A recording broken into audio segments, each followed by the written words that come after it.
Julia says, hi, Bill. At the offering stage, if I counteroffer too high, will they withdraw the offer without another counteroffer?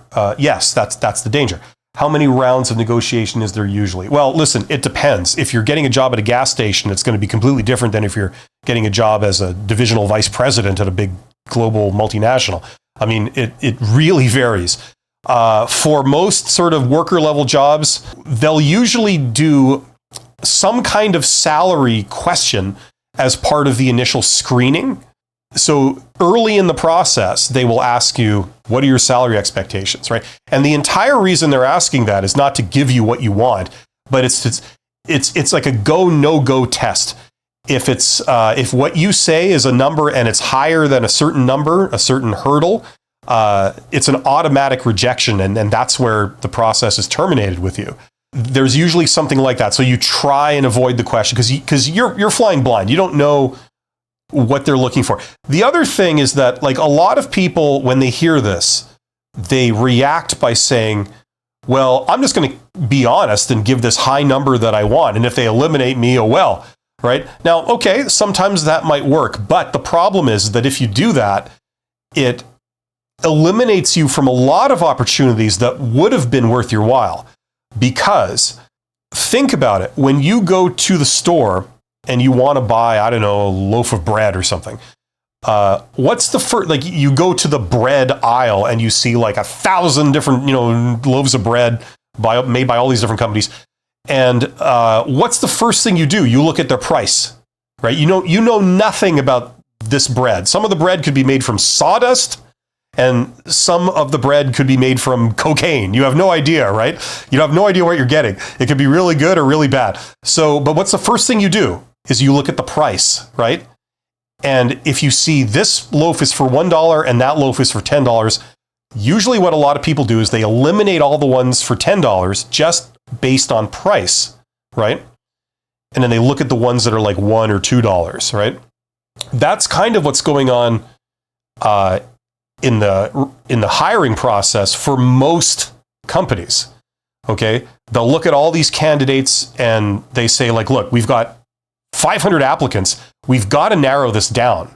So we're just going to look for some basic stuff, and if we're going to ask how much money they want, and if they want more than this, we're just going to eliminate them, right? Meanwhile, one of those candidates, they could have been Albert Einstein. They could have been able to save your company, right? They could have been the most valuable hire they ever made. But they didn't even look at them properly. They just eliminated them out of hand because they wanted a little bit more money, right?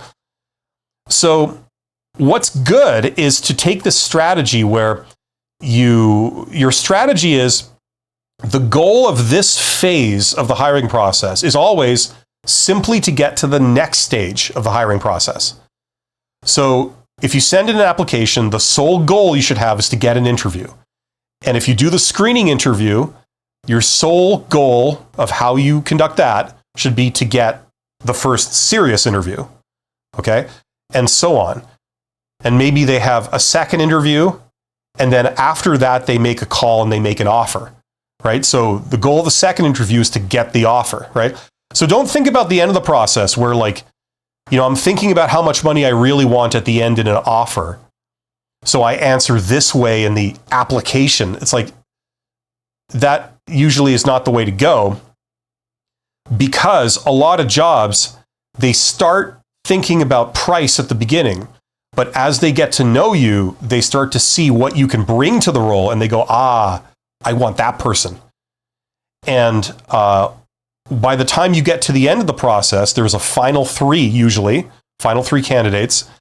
And that's where the hiring manager is always involved. Okay. They could have been involved earlier, but they're definitely involved in the final decision.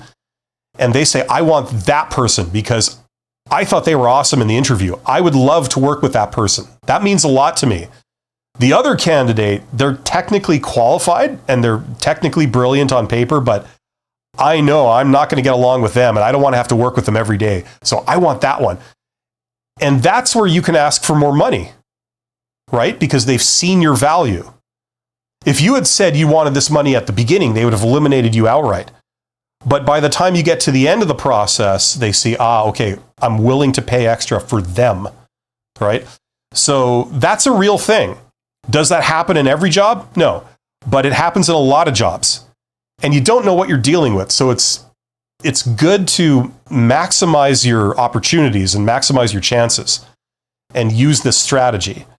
Okay, so you try and avoid the salary question when it's asked very early. Don't give any number. You know, if it's on a form where it's mandatory, you have to put a number, you can't get out of it, put the lowest number you'd ever possibly accept if this turned out to be an absolute dream job. Okay? Think of it that way. And then as you learn more, as they disclose more about what the job actually is, you can always revise that number upwards. Right? If they disclose, oh, your boss is going to be a colossal prick, you know, you go, oh, okay, well, now that I know that, I'm revising my salary requirement, right? So does that make sense? Okay. So don't like play these games of countering really, really high until you get to the very, very end. They've made you an offer and it's painful for them to be rejected at that point. They've seen your value, they've decided on you, they got their heart set on you, they make you the offer, and you say, great, great, great, but I'm going to need this much, which is maybe a reasonable little bump, right? Then you can get it. Okay, so that's how I would do it. Yes, you do risk wasting your time if they honestly can't go any higher than that. But that's the risk you run, you know? If you're concerned about wasting your time, you wouldn't do any of this, right? Because you're pursuing leads. And as long as the lead looks like it could have potential, it makes sense to pursue it. So that's kind of my take on that. Hopefully that makes sense. Hassan says, got it. Okay, perfect.